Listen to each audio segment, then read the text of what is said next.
Hello, I'm Pete Ernwine, Director of Risk Control for Delaware Valley Trusts. Standing across from me is Brett Sanders, who is an occupational therapist with NovaCare. I've asked Brett here today to help address a source of serious injuries for police officers. I'm talking about musculoskeletal injuries sustained while helping victims of falls to the same level get up. This type of fall is common to elderly, disabled, and bariatric individuals. As a police officer, you are frequently first on scene for medical situations, including lift assist calls. Risk managers would prefer that all lift assist calls be referred to emergency medical services.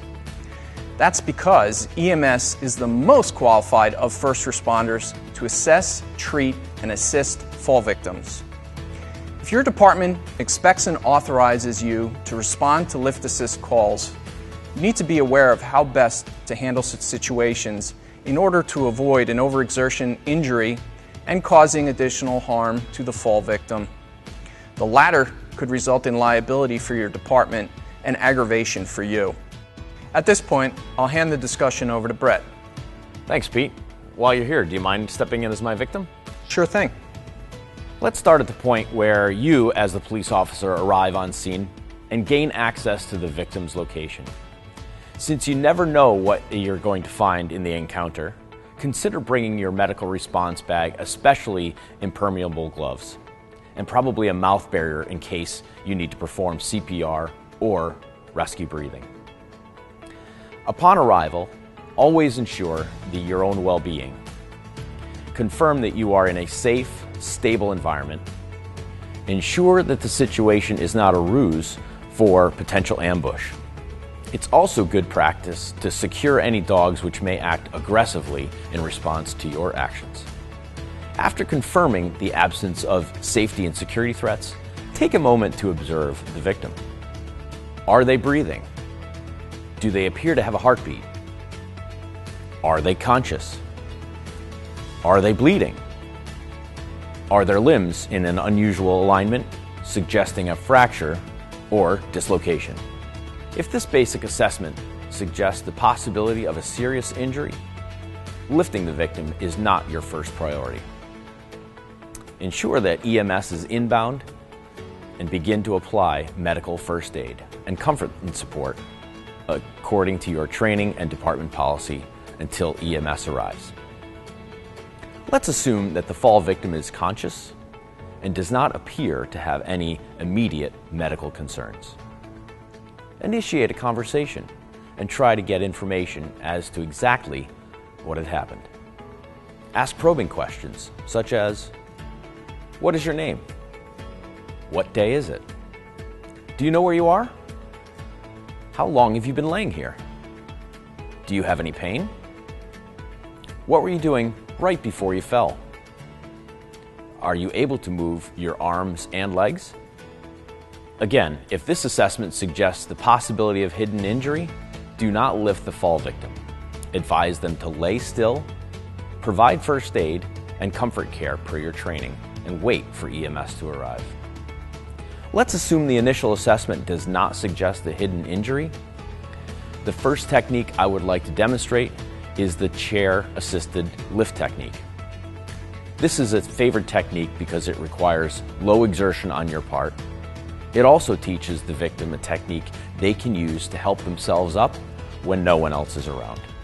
Advise the victim that you will be helping them to get up with the assistance of a sturdy chair. Scan the room and locate a strong, structurally sound chair or hassock, preferably one without casters.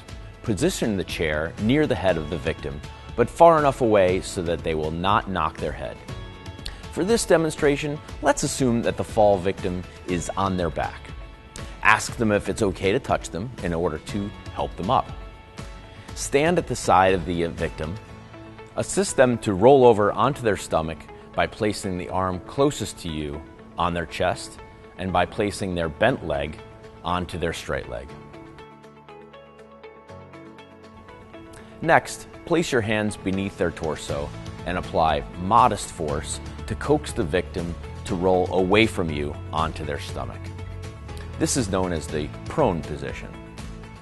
Once the victim is prone, place the chair in front of them and have them first push themselves up off the floor using their arms. They should be able to get onto all fours this way. Next, encourage the victim to hold onto the chair and use it to support while they raise themselves to a standing position. Guard them while they attempt this maneuver, as their balance may be off. If there is any other chair available, you may also wish to place that chair behind the victim so they can sit down rather than move to a full standing position. The chair assist lift technique is an effective injury prevention approach applicable to most lift assist calls, especially when dealing with individuals who have an average to high body mass. For individuals at the lower end of the body mass spectrum, say no more than about 100 pounds, you might consider using a power leg lift technique. Let me emphasize that due to the increased exertion required, this technique is not recommended for bariatric individuals. For these, the chair assist lift technique is the safest option for the lone first responder. Here's how the power leg lift technique works. Let's again assume that the fall victim starts out on his or her back, conscious and does not appear to have any hidden injuries. Advise the victim that you'll be assisting them to stand, but that they will need to help you. Ask them if it's okay for you to touch them so that you can help them. Next, help the fall victim to bend both of their legs into an A-frame position. Squat or kneel behind the victim, but be careful to avoid standing on long hair. Place your hands beneath their shoulders and help the victim to sit upright from the waist up. Next, insert your arms under their armpits. Grab the victim's left wrist with your right hand and their right wrist with your left hand. Hug the victim close to your chest as you assume a squatting position with the fall victim positioned between your legs. Advise the victim that on the count of 3, they should push upwards with their own legs. Count to 3 out loud and then extend your legs, coming to an upright standing position while still holding the victim. Be sure to guard the victim as you assist them to a chair or the bed.